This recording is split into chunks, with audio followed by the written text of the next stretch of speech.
bersuluh ke jalan. Korang nak dengar tak kisah seram di set penggambaran Tiwi? Pada satu malam ni, kawan aku ni baru je selesai syuting di sebuah lokasi di Semenanjung, tanah air kita ni. Tengah bersiap-siap buat preparation untuk shoot scene yang seterusnya, tiba-tiba kawan aku didatangi oleh seorang lelaki yang separuh usia. Menegur beliau, "Assalamualaikum, bang.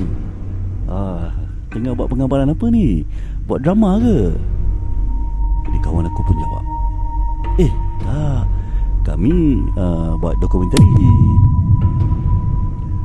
"Oh, maaf lah kalau saya ganggu tak apa.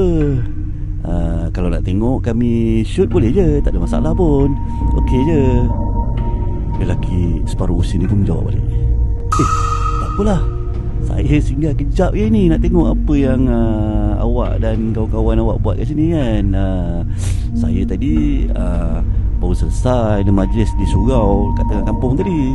Jadi ni nak bawa anak-anak tahfiz ni balik ke asrama dia orang."